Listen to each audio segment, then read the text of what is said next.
Selamat malam kepada semua anggota Jemaat Fisdak yang sudah bergabung di dalam acara ibadah malam kita. Dan pada malam hari ini, hari Rabu, ya, tanggal 15 Juli, kita kembali akan berbakti dengan mempelajari pelajaran sekolah sahabat kita, dan juga kemudian kita akan berdiskusi bersama jika ada pertanyaan-pertanyaan yang dapat Anda bawakan. Bagi Anda yang bergabung melalui Zoom, silakan seperti biasa angkat tangan. Bagi Anda yang bergabung melalui live stream, silakan menulis di kolom komentar Anda. Kita akan segera memulaikan acara ini dengan doa. Kita selalu harus mengundang Roh Kudus pada saat kita membuka firman Tuhan, pada saat kita membahas firman Tuhan. Dan untuk ini saya ingin mengundang Ibu Alce Pelea Lurempen untuk dapat membuka dalam doa. Silakan Tante Al. Mari kita berdoa. Ya Tuhan, Allah Bapa kami di surga, kami datang kepadamu mengucap syukur, banyak terima kasih atas berkat dan pimpinan Tuhan sepanjang hari kegiatan kami masing-masing, sehingga kami sudah tiba pada malam hari ini dengan tidak satu kurang apa. Saat ini ya Tuhan, kami akan memulaikan ibadah kami pada malam hari ini, yaitu akan melaksanakan diskusi sekolah sahabat yang dibawakan oleh Pendeta Stephen Rantum. Kami mengundang Roh Kudus Tuhan hadir bersama-sama di acara ini Tuhan, agar supaya acara ini boleh berjalan dengan baik hanya seturut dengan kehendak Tuhan. Bila Tuhan berkati kami masing-masing yang sudah hadir, bahkan yang tidak hadir ya Tuhan, biarlah berkat surga boleh menjadi bagian kami. Biarlah kami menyerahkan acara ini ke dalam tangan-Mu, ampunkan segala dosa kami, dan persembahkan doa ini dalam nama Yesus yang sudah memutuskan. Amin. Terima kasih Tante Al. Baik, sekali lagi kita akan melihat pelajaran sekolah sahabat kita yang judul utamanya untuk satu minggu ini adalah melihat orang melalui penglihatan Yesus. Seperti kita sudah ulang-ulangi, karena penglihatan yang seringkali kita miliki terhadap orang lain itu adalah penglihatan yang mungkin tidak sesuai dengan kehendak Bapa, kehendak Allah di surga.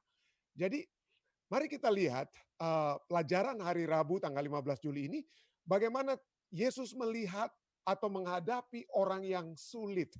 Nanti kita akan lihat siapa yang sulit, sulit untuk dijangkau atau sulit yang menjangkau. Oke, mari kita baca lebih dahulu pelajaran sekolah sahabat kita. Yesus adalah ahli dalam berurusan dengan orang-orang yang sulit. Dengan kata-kata dan tindakannya, dia atau Yesus menunjukkan penerimaan. Dia mendengarkan keprihatinan mereka secara sensitif, mengajukan pertanyaan, dan secara bertahap mengungkapkan kebenaran ilahi kepada orang-orang yang sulit. Ya, kita ulangi lagi ya. Dia mengenali kerinduan hati yang paling dalam di hati mereka dan melihat potensi dalam diri orang-orang berdosa yang paling jahat. Bagi Yesus, tidak ada yang berada di luar jangkauan Injil. Yesus tentu percaya bahwa walaupun seorang telah jatuh begitu rendah atau begitu najis, ia mendapat kelepasan di dalam Kristus. Jadi Yesus tidak pandang bulu. Siapapun kita, siapapun, tidak ada yang membuat Yesus heran melihat, dosanya hebat sekali. Tidak ada, tidak pernah Yesus heran melihat keberdosaan umat manusia. Ini dituliskan oleh Ellen White dalam Alpha Omega jilid 5 halaman 269. Yesus memandang orang melalui serangkaian lensa yang berbeda dari kita semua. Dia melihat pada setiap manusia cerminan dari kemuliaan penciptaan yang asli. Dia mengangkat pemikiran mereka untuk memahami kemungkinan akan menjadi apa mereka kelak. Dan banyak yang bangkit untuk memenuhi harapannya bagi hidup mereka. Bacalah Matius 4 ayat 18 dan 19, Markus 12 ayat 28 sampai 34, dan Lukas 23 ayat 39 sampai dengan 43. Untuk menjawab pertanyaan ini, apakah yang Anda temukan serupa dalam permohonan Kristus kepada Petrus dan Yohanes, kepada seorang ahli Taurat yang tidak disebutkan namanya, dan kepada pencuri di kayu salib? Pelajarilah pendekatan Kristus untuk setiap hal ini dengan sesama. Apakah yang menonjol bagi Anda? Untuk membaca ketiga tokoh itu yang ditulis dalam Matius, Markus, dan Lukas, saya ingin mengundang Ketua Jemaat Fistak, salah seorang Ketua Jemaat, Saudara Ketua Ridwan Lingga. Silakan Ridwan. Matius 4 ayat 18-19. Dan ketika Yesus sedang berjalan menyusur danau Galilea, ia melihat dua orang bersaudara, yaitu Simon yang disebut Petrus dan Andreas saudaranya. Mereka sedang menebarkan jala di danau, sebab mereka penjala ikan.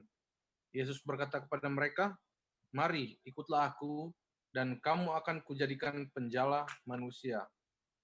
Markus 12 ayat 28 sampai 34. Lalu seorang ahli Taurat yang mendengar Yesus dan orang-orang Saduki bersoal yang tepat kepada orang-orang itu, datang kepadanya dan bertanya, "Hukum manakah yang paling utama?" Jawab Yesus, "Hukum yang terutama ialah, dengarlah hai orang Israel, Tuhan Allah kita itu, Tuhan itu Esa. Kasihilah Tuhan Allahmu dengan segenap hatimu, dan dengan segenap jiwamu, dan dengan segenap akal budimu, dan dengan segenap kekuatanmu. Dan hukum yang kedua ialah, kasihilah sesama manusia seperti dirimu sendiri. Tidak ada hukum yang lebih utama daripada kedua hukum ini." Lalu kata ahli Taurat itu pada Yesus, "Tepat sekali, Guru. Benar katamu itu, bahwa Dia Esa, dan bahwa tidak ada yang lain kecuali Dia. Memang mengasihi Dia dengan segenap hati dan segenap pengertian dan dengan segenap kekuatan, dan juga mengasihi sesama manusia seperti diri sendiri adalah jauh lebih utama daripada semua korban bakaran dan korban sembelihan." Yesus melihat bagaimana bijaksana, dan ia berkata kepadanya, "Engkau tidak jauh dari kerajaan Allah." Dan seorang pun tidak berani lagi menanyakan sesuatu kepada Yesus. Lukas 23 ayat 39 sampai 43. Seorang dari penjahat yang digantung itu menghujat dia, katanya, "Bukankah engkau adalah Kristus? Selamatkanlah dirimu dan kami." Tetapi yang seorang menegur dia, katanya, "Tidakkah engkau takut juga tidak kepada Allah, sedang engkau menerima hukuman yang sama? Kita memang selayaknya dihukum, sebab kita menerima balasan yang setimpal dengan perbuatan kita. Tetapi orang ini tidak berbuat sesuatu yang salah." Lalu ia berkata, "Yesus, ingatlah akan aku apabila engkau datang sebagai raja." Kata Yesus kepadanya, "Aku berkata kepadamu, sesungguhnya hari ini juga engkau akan ada bersama-sama dengan aku di dalam Firdaus." Terima kasih banyak Ketua Ridwan. Jadi kita lihat di sini ada tiga kelompok ya, Petrus dan Yohanes ya, dan juga seorang ahli Taurat yang tidak disebutkan namanya, dan juga seorang pencuri di kayu salib. Kita lihat Yesus bisa menjangkau mereka. Pertama adalah nelayan-nelayan yang keras dengan kata lain, dan seorang yang terpelajar seperti ahli Taurat, yang pada umumnya ahli Taurat itu mencoba untuk menolak Yesus ataupun menjebak Yesus, tetapi dia tetap apa? Dia mencoba untuk menjangkau mereka, dan bahkan seorang penjahat yang ada yang hampir mati di samping Yesus sekalipun, itu juga dia dapat apa? Dia juga dapat jangkau. Jadi dia tidak melihat struktur ataupun strata manusia, dia ingin untuk menjangkau seluruh umat manusia. Jadi bacaan kita katakan, kemanapun Yesus pergi, ia melihat kemungkinan-kemungkinan rohani. Dia melihat calon potensial untuk kerajaan Allah dalam keadaan yang paling tidak memungkinkan. Kita menyebut kemampuan ini mata pertumbuhan gereja. Mata pertumbuhan gereja adalah kepekaan yang berkembang untuk melihat orang-orang sebagaimana Yesus melihat mereka. Sebagai orang-orang yang dapat dimenangkan bagi kerajaan Allah. Ini juga melibatkan telinga pertumbuhan gereja. Jadi kita harus memiliki mata dan telinga agar gereja itu pertumbuhan itu dapat terjadi di dalam gereja. Yaitu telinga pertumbuhan gereja yang menghubungkan orang dengan mendengarkan kebutuhan yang tidak terucapkan dari orang-orang di sekitar kita. Jadi kita jangan hanya mendengar, tapi juga kalau bisa kita lihat mana yang memerlukan. Kita dengar-dengar siapa yang memerlukan bantuan untuk mendengarkan Injil tersebut. Ini ada hubungannya dengan mendengarkan kerinduan hati mereka akan sesuatu yang tidak mereka miliki. bahkan jika mereka belum secara terbuka mengungkapkannya sekalipun. Mintalah, mintalah supaya Tuhan membuat Anda peka terhadap pelayanan Roh Kudus dalam kehidupan orang lain. Berdoalah agar Tuhan memberi Anda sentuhan kedua dan membuka mata Anda terhadap peluang-peluang rohani yang Tuhan bawa setiap hari untuk membagikan iman Anda kepada orang lain. Carilah Tuhan untuk mata yang melihat, hati yang peka untuk mendengarkan, dan keinginan untuk membagikan Kristus yang Anda kenal dan kasihi kepada orang lain. Dan Anda akan berada di jalan menuju perjalanan yang menyenangkan seumur hidup Anda. Kebahagiaan yang sejati, pelajaran sekolah sahabat kita katakan adalah pada saat kita membawa orang-orang lain untuk lebih dekat dengan Yesus. Lebih menghidupkan kehidupan kekristenan yang sejati. Hidup akan memiliki makna yang sama sekali baru. Anda akan memiliki rasa kepuasan dan kegembiraan yang belum pernah Anda alami sebelumnya. Hanya mereka yang bekerja untuk jiwa-jiwa yang dapat mengetahui kepuasan yang bisa dihasilkan. Jadi anjuran undangan kepada kita adalah marilah kita memiliki kerinduan, kesukaan melihat jiwa-jiwa itu datang kepada siapa? Datang kepada Tuhan. Kenapa? Kenapa Yesus harus uh, uh, dalam ayat-ayat tadi ya, dia katakan seakan-akan mungkin dalam apa yang kita baca seakan-akan ada orang yang tidak senang kalau orang datang kepada Tuhan. Apa memang demikian? Ya, ya seringkali kita merasa bahwa gereja itu mungkin akan terganggu keharmonisannya kalau misalnya orang yang baru datang, apalagi orang ini seorang yang mungkin kita anggap berdosa, pelacur ataupun pembunuh. Orang dari penjara kenapa sekarang sudah mau datang-datang di gereja Fisdak? Nanti kan bisa-bisa ini bahaya nih kita nantinya di dalam gereja. Dan seringkali itu mungkin tidak terjadi di jemaat Fisdak. Saya percaya itu tidak terjadi di jemaat Fisdak ya. Tetapi seringkali kita memiliki reservasi, kita memiliki keengganan pada saat orang-orang yang kita tahu kehidupannya itu aduh tidak benar. Bagaimana kalau sampai sekarang mereka ini bersatu dengan kita di dalam gereja. Tetapi coba kita lihat di sini. Yesus dia mengajak muridnya mula-mula. Dia mengajak Petrus dan Yohanes, murid-muridnya mula-mula. Dia bilang, ikut aku. Dia hargai ikut sertanya apa. Mereka sejak semula. Tetapi pada saat yang bersamaan kita lihat pelajaran sekolah sahabat di tengah ada juga ahli Taurat yang tidak disebutkan namanya, tidak disebutkan apa dia ikut Tuhan, tetapi Tuhan tetap mau jangkau dia. Dan di akhir sebelum kematian Yesus, kita lihat seorang pencuri di samping Yesus pun tetap mendapatkan undangan yang sama seperti yang diberikan kepada Petrus dan Yohanes. Jadi di setiap masa, entah di permulaan pelayanan Yesus sampai di akhir pelayanan Yesus, semua diundang untuk keselamatan. Semua diundang untuk keselamatan. Nah, kembali kita mencoba untuk menjawab pertanyaannya pelajaran sekolah sahabat kita. Menghadapi orang yang sulit. Siapa yang sulit? Sulit untuk kita jangkau karena kekerasan hati mereka? Mungkin banyak orang-orang dunia yang mengeraskan hati mereka untuk mendengarkan firman Tuhan. Banyak orang-orang juga yang berdasarkan tradisi-tradisi agama mereka, mereka tidak melihat keseluruhan firman Tuhan. Mereka tidak melihat keseluruhan pengajaran firman Tuhan dan mereka keraskan. Ini kita dari kecil sebegini kita. Sudah begitulah saya dari sejak kecilnya. Betul, mungkin. Itu mungkin bisa kita katakan orang-orang yang sulit. Tetapi tahukah Anda bahwa seringkali yang menjadi orang yang sulit untuk dijangkau Yesus itu adalah orang-orang yang sudah di dalam gereja itu sendiri. Ya, kita lihat misalnya cerita anak yang terhilang. Siapa yang berkeras hati untuk menerima anak yang terhilang? Bapak atau pelayan atau siapa? Kakaknya yang tertua, anaknya yang tertua.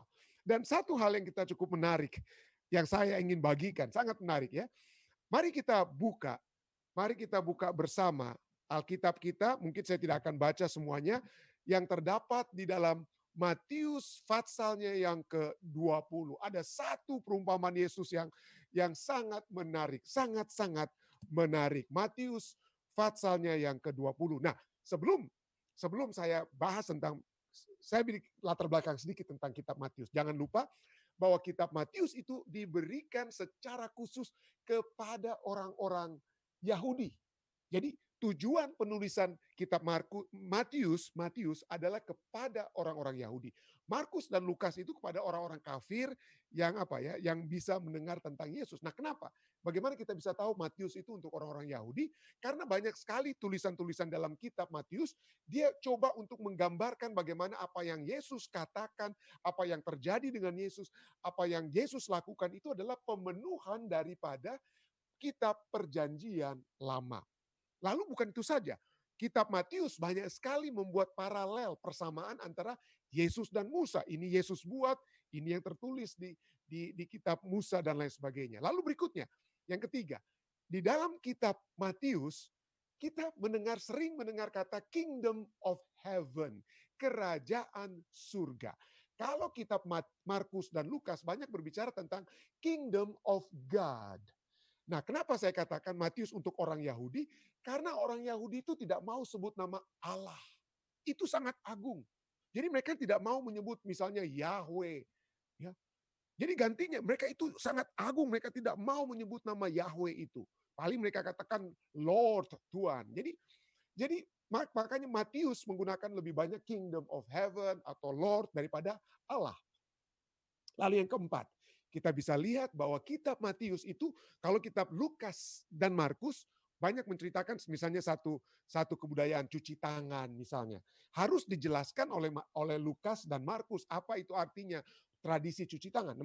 Matius tidak lagi jelaskan hal tersebut. Ya, mari kita lihat apa yang terjadi dalam Matius pasal 20. Satu pelajaran yang menarik karena mungkin seringkali banyak di antara kita juga yang mempertanyakan, loh ini tidak adil, ini pendeta.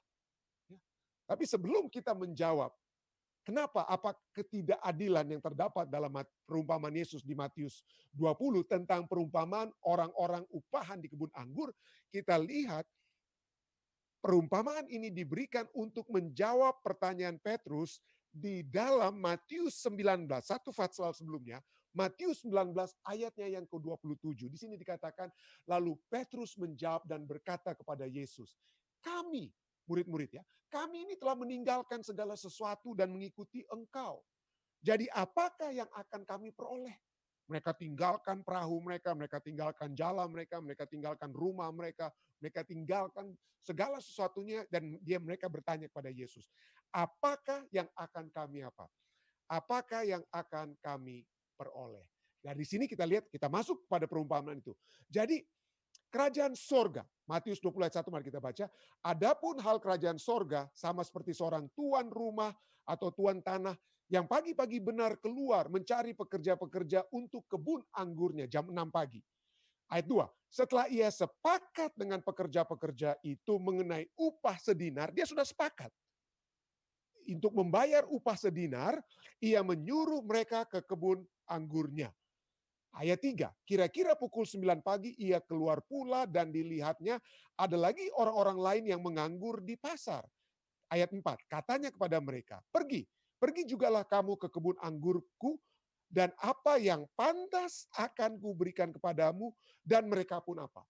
Pergi. Jadi ini menceritakan bagaimana tukang pemilik kebun ya ingin supaya apa ya? Ada penuaian kebun anggur dan dia membutuhkan banyak pekerja.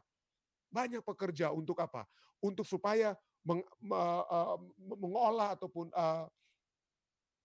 untuk mengolah, mungkin bukan untuk menuai, tapi untuk mengolah kebun anggurnya di pagi. Jadi dia perlu. Jadi pertama jam 6 dia pergi keluar, dia dapati orang-orang untuk mau siap bekerja, dan dia sudah setuju dengan pegawai-pegawai itu, dan itu adalah biaya 1 dinar itu lebih sedikit daripada yang lebih biasanya orang-orang Roma bayar kepada orang Yahudi, lebih sedikit. Jadi sudah cukup hebat, sudah cukup biaya untuk bekerja itu sudah cukup sangat murah hati diberikan oleh tukang ini. Jadi mereka pergi, mereka senang, mereka tidak bertanya, mereka tidak bilang boleh jadi 2 atau apa, tidak. Mereka setuju 1 hari 1 dinar. Lalu kemudian dia lihat mungkin masih kurang, jam 9 dia keluar. Lalu seperti kita sudah baca di ayat 4, dia katakan apa? Apa yang pantas akan kuberikan kepadamu. Matius 20 ayat 4. Dan orang-orang yang jam 9 ini, mereka setuju. Mereka percaya bahwa tuan tanah ini pasti akan membayar hal yang sama. Tetapi Rupanya tuan tanah ini tidak berhenti di situ saja. Jam 12 siang dia pergi lagi, dia dapat lagi pegawai untuk bekerja. Jam 3 dia juga apa? Dia juga pergi dan bahkan sampai jam 5 sore, 1 jam. 1 jam sebelum pekerjaan satu hari itu, jam 6 itu sudah selesai orang ya. 1 jam saja pegawai terakhir ini tetap dia panggil untuk bekerja. Lalu kemudian tibalah waktu untuk membayar. Ya, tibalah waktu untuk membayar. Lalu kita lihat apa ya? Ayatnya yang ke-6.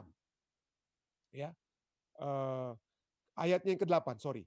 Matius 20 ayat 8. Ketika hari malam, Tuhan itu berkata kepada mandornya, "Panggillah pekerja-pekerja itu dan bayarkan upah mereka mulai dengan mereka yang masuk terakhir hingga mereka yang masuk terdahulu." Jadi mulai dengan mereka yang datang jam 5, kemudian datang jam 3, jam 12, jam 9 pagi, dan terakhir yang dibayar adalah mereka yang datang sejak pagi sekali jam 6. Ya. Lalu ayat yang apa? Ayat 9. Maka datanglah mereka yang mulai bekerja kira-kira pukul 5 dan mereka menerima masing-masing 1 dinar. Ayat 10. Kemudian datanglah mereka yang masuk terdahulu, sangkanya mereka akan mendapat lebih banyak. Karena mereka pikir kalau yang jam 5 sore saja cuma kerja 1 jam dapat 1 dinar, wah pasti tuan tanah ini akan kasih kita itu apa? Lebih daripada 1 dinar. Ya. Sangkanya mereka akan mendapat lebih banyak. Ya, tetapi mereka pun menerima masing-masing 1 dinar juga. Ayat 11. Ketika mereka menerimanya, mereka bersungut-sungut kepada Tuhan itu. Katanya, mereka yang masuk terakhir ini hanya bekerja 1 jam dan engkau menyamakan mereka dengan kami yang sehari-hari suntuk bekerja berat dan menanggung panas terik apa? Terik matahari. Ayat 13. Tetapi Tuhan itu menjawab seorang dari mereka, "Saudara, aku tidak berlaku tidak adil terhadap engkau. Bukankah kita telah sepakat sedinar sehari? Ambillah, ayat 14. Ambillah bagianmu dan pergilah. Aku mau memberikan kepada orang yang masuk terakhir ini sama seperti kepadamu." Ayat 15. Tidakkah aku bebas mempergunakan milikku menurut kehendak hatiku? Atau iri hatikah engkau karena aku murah hati? Ayat 16, demikianlah orang yang terakhir akan menjadi yang terdahulu, dan yang terdahulu akan menjadi yang terakhir. Jadi kita lihat apa ya, seakan-akan ini satu kisah yang kita katakan tidak adil pendeta, tidak adil. Tetapi kisah ini, perumpamaan ini tidak sedang berbicara tentang adil atau ketidakadilan. Ini sedang berbicara tentang rahmat Allah yang dia dapat berikan kepada semua umat manusia. Ini sedang berbicara tentang keselamatan dan bukan keadilan. Saya ulangi, parabel ini, perumpamaan ini berbicara tentang keselamatan dan bukan berbicara tentang apa? Keadilan. Kalau di mata keselamatan, itu tidak ada yang adil. Adilnya adalah kita semua mati. Adilnya itu kita semua mati. Ya, kita semua apa? Mati. Kita semua sudah berdosa. Roma 9 ayat 15-16, ya, Roma 9 ayat 15 sampai 16 katakan, sebab ia berfirman kepada Musa, aku akan menaruh belas kasihan kepada siapa aku mau menaruh belas kasihan, dan aku akan bermurah hati kepada siapa aku mau bermurah hati, kata Tuhan. Ya. Ayat 16, Roma 9 ayat 16. Jadi hal itu tidak tergantung pada kehendak orang atau usaha orang, tetapi kepada kemurahan hati apa? Tuhan. Ya. Entah Anda sudah jadi Advent, entah Anda sudah jadi orang Kristen sejak Anda lahir, atau Anda baru kemarin jadi orang Kristen, di mata keselamatan Tuhan, kita semua itu apa? Sama. Kita semua tidak ada apa. Bedanya di bahagian keselamatan Tuhan. Tidak ada usaha kita. Entah kita sudah bekerja, pendeta, saya ini pendeta sudah hampir 40 tahun. Saya ini sudah pendeta hampir 30 tahun. Sempat jadi misionaris kiri dan kanan. Tidak ada artinya di mata Tuhan sehubungan dengan keselamatan tersebut. Ya. Tidak ada artinya.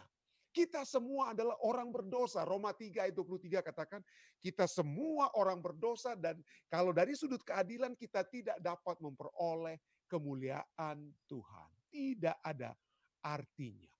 Jadi saya selama beberapa hari ini saya sedang berdiskusi ya, bukan bilang berdebat ya dengan mantan dosen saya dulu ya. Dan dia selalu katakan ya tentang, wah saya baptiskan orang ini di negara itu. Setiap tahun saya baptiskan 100 orang minimal dan lain sebagainya. Puji Tuhan. Saya katakan puji Tuhan. Tetapi keselamatan kita dan kehendak Tuhan bagi kita bukan hanya bahwa kita, betul, saya tidak salah, saya komen, Tuhan ingin agar kita mengabarkan Injil. Kalau bisa bukan hanya 100 orang yang kita baptiskan, tetapi kalau bisa lebih daripada itu. Tetapi tentang keselamatan itu bukanlah usaha kita yang dapat kita apa? Bangga-banggakan kepada orang lain. Kenapa? Kalau sampai kita membanggakan hasil kerja kita, saya membanggakan, oh saya dosen, oh saya pernah melayani di EU, di Indonesia, di Ethiopia, di Amerika dan lain sebagainya. Lalu ada orang yang baru datang dan dia berbicara bagus dan lain sebagainya. Loh, kenapa dia yang dipilih ini untuk jadi itu dan lain sebagainya? Dia anak masih kecil. Apakah itu yang harus kita katakan? Apakah itu yang menjadi hal yang Petrus, Yohanes katakan, Tuhan, kok ini baru saja ketemu dengan kamu berapa menit tiang salibmu. Kenapa kamu sudah janjikan bahwa dia akan bersama-sama dengan engkau nantinya di dalam kerajaanmu. Kita sudah 3,5 tahun dengan engkau Tuhan. Seringkali kita yang begitu kan. Jadi kita ingin bahwa seakan-akan bahwa keselamatan itu adalah bagian dari pekerjaan kita. Dan begitu kita melihat orang baru,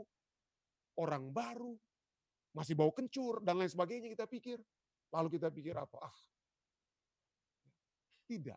Di mata Tuhan, Tuhan tidak melihat apakah Anda orang lama, orang baru. Kita setiap hari harus bertobat. Kita setiap hari harus datang kepada Tuhan.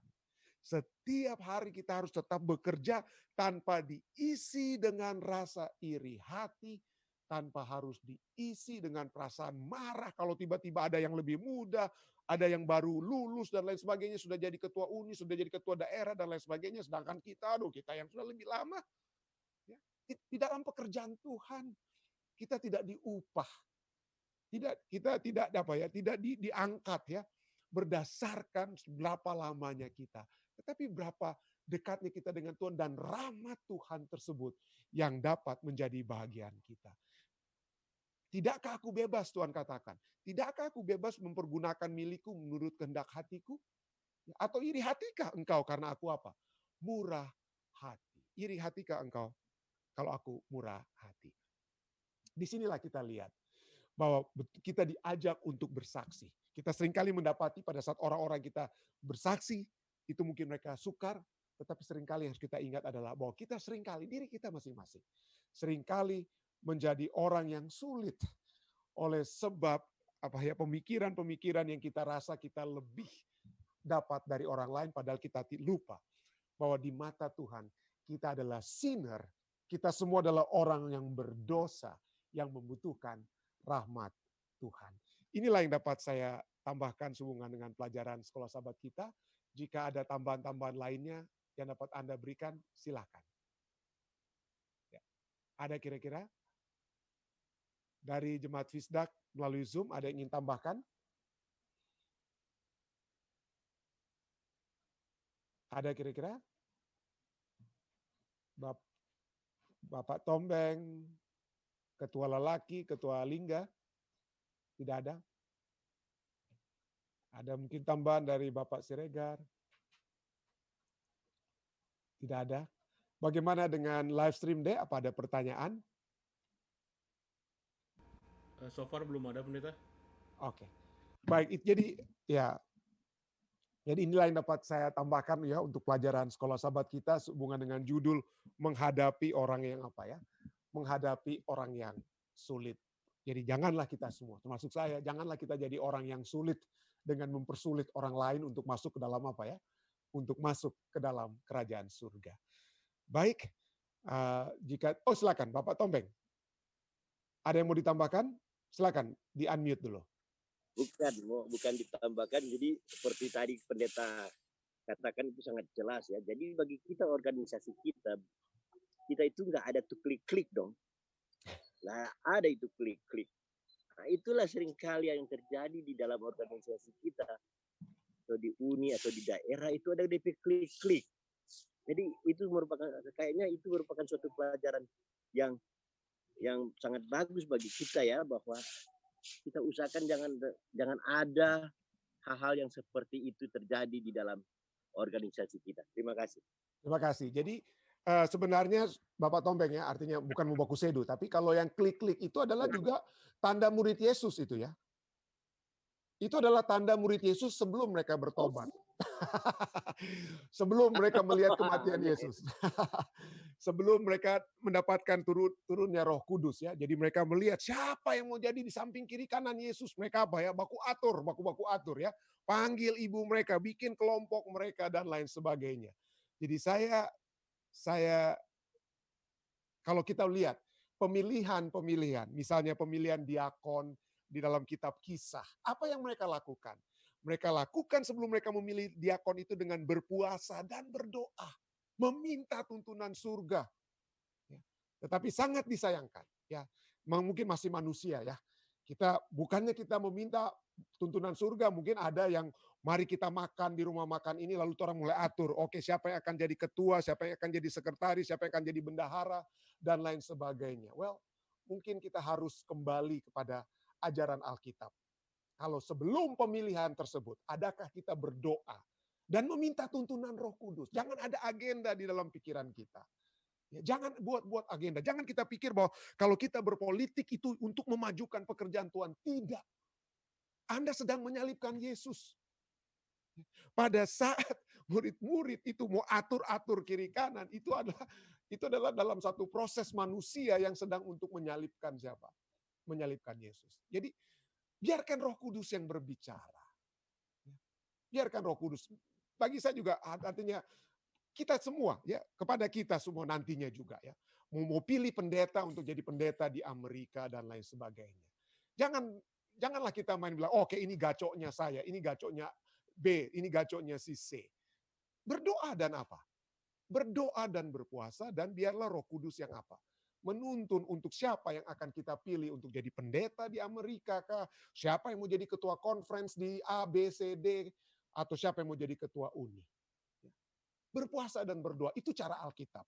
Bukan kita berkumpul di rumah makan untuk bahas siapa yang kita akan calonkan, bagaimana metode, cara kita untuk siapa yang akan jadi anggota komite istimewa, komite pemilih, dan lain sebagainya. Dan lain sebagainya. Sekali lagi terima kasih saudara-saudari sekalian yang sudah bergabung di dalam acara ibadah malam kita. Sampai bertemu kembali besok malam di waktu yang sama, kurang lebih jam 8.15 waktu Amerika bagian timur, ya waktu New York. Sampai kita bertemu lagi. Stay safe, stay healthy. Tuhan memberkati kita semua. Selamat malam, selamat pagi waktu Indonesia.